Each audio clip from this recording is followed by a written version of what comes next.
Hi everyone, I'm Catherine Heron. I'm a final year law student at the University of Cape Town, and I am the political director for the South African Union of Jewish Students in the Western Cape, and I am one of the campus managers for the Israel Summit.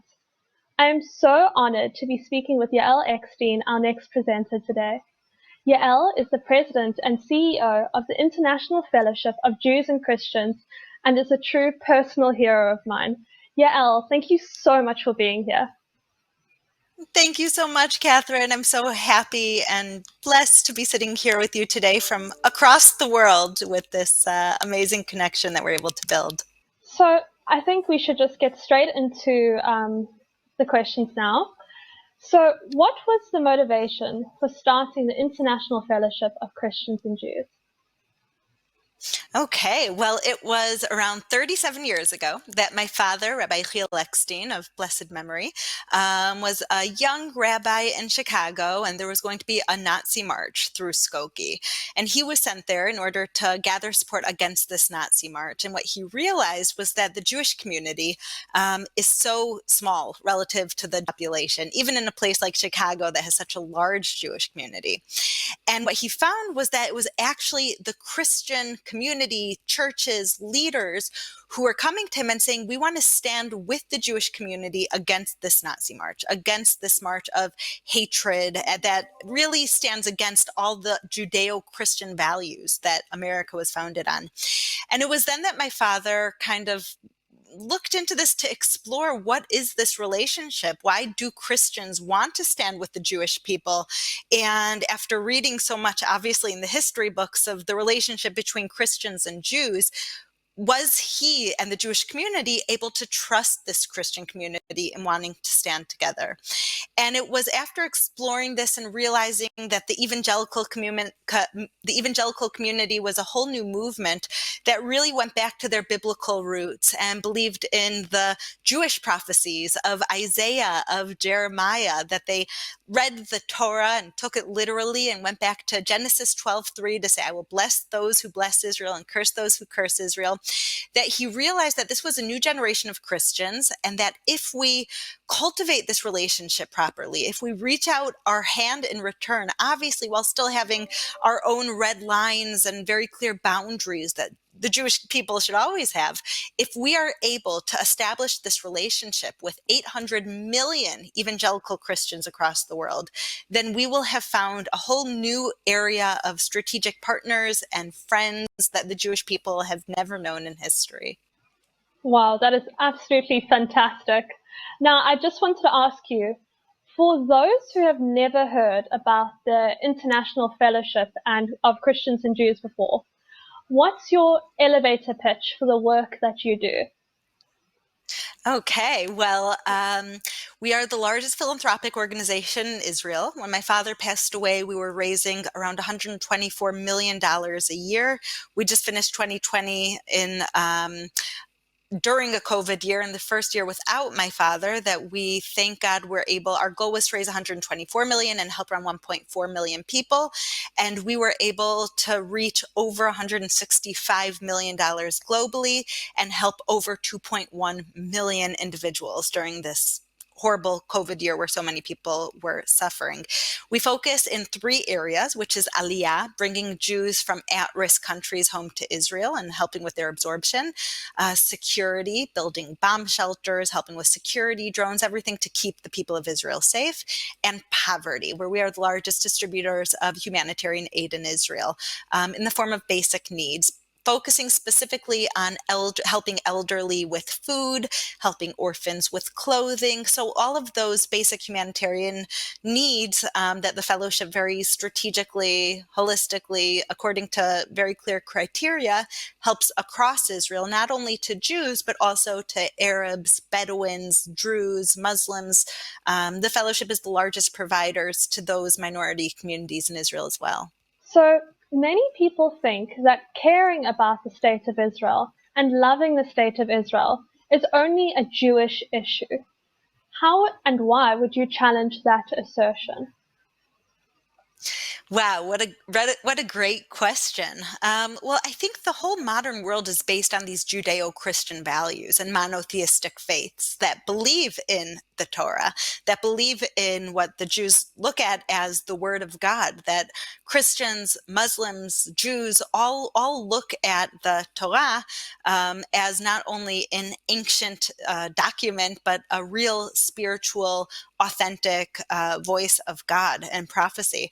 And so I think that in that regard, for all of humanity to see a book that was written thousands of years ago predicting what we are seeing today, it should be something that's relevant and eye-opening to everyone, that the state of Israel has seen miracles. We've experienced miracles that no other country has experienced, from the 1948 war against all odds to the 1967 war against all odds, to today, when we see the Arab world, who pledged and vowed to wipe us into the sea and never come to agreements, suddenly recognizing that Israel is one of the leading contributors to the safety, to the advancement, both in technology, medical technology, environmental technology, in every area that Israel has, I believe, been divinely blessed to be able to really fulfill this role of being a light unto the nations. And so I think that you could look at it both from those spiritual eyes, that even if you're not a spiritual person, there's no denying that you read these ancient texts that you look through the history seemed impossible. I think of my grandfather, who's a Holocaust survivor. I think of him, in Germany, running from the Nazis and picking up the scriptures, the Torah, and reading, one day the Jewish people will be reunited with Israel, will be living in Israel. And it's like, really? After we've been kicked out of Spain, we're being chased out of Germany, we've been victims of genocide for our entire exile. One day we're going to return to Israel, thousands of years. That's really going to happen. And suddenly, in an instant, we're reunited with Israel. We're reunited with our people, with our language. That even if you don't look at that through spiritual eyes, just through historically miraculous eyes, I think it should be a message. And also just from the humanitarian side, I mean, the Jewish people are a minority, and they have been persecuted wherever they've gone throughout history, no matter how much they've contributed to modern society, acclimated into society and culture, been leaders in government and medicine and everything else, that the Jewish people have a very difficult history. That I think, from a humanitarian side, to say that there's one tiny little country that is the only speck on earth that the Jewish people are able to establish their own government and army to protect themselves, while giving full rights, obviously, to all the other religions that live here, whether they're Christian, Muslim, Bedouin, Druze.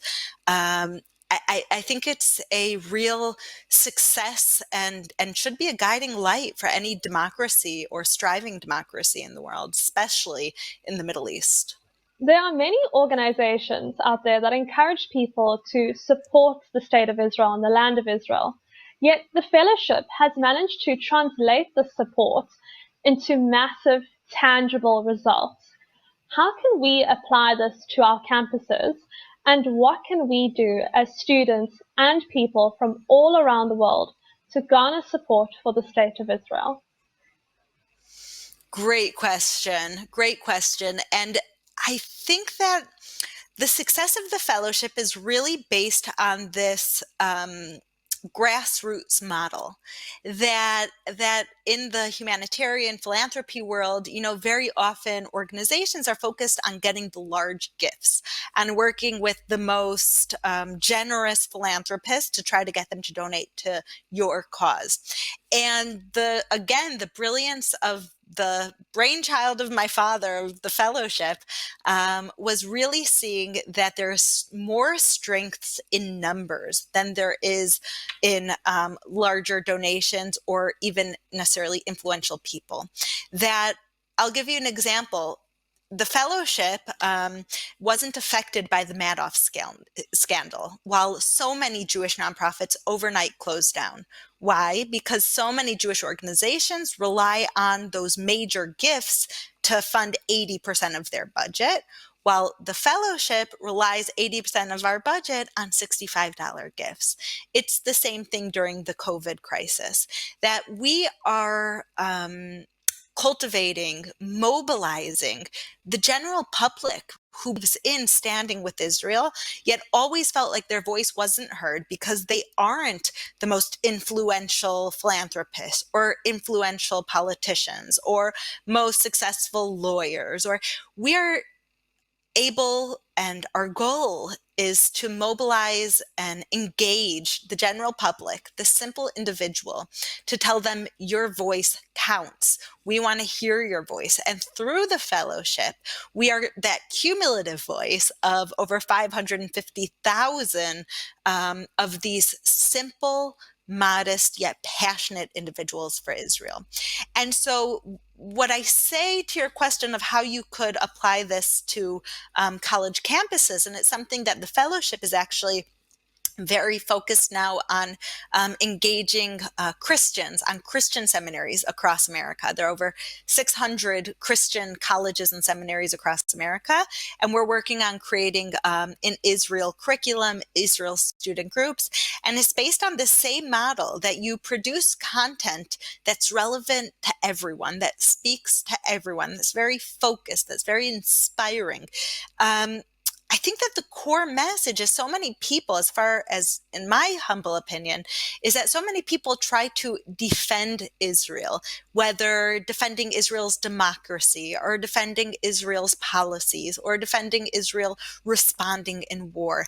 And something that's sometimes very hard for us as Jewish people to do is to really proudly defend Israel in a spiritual way. That doesn't mean that we put aside all the rationale, but it means we can't forget why we are in Israel and not in any other location around the world.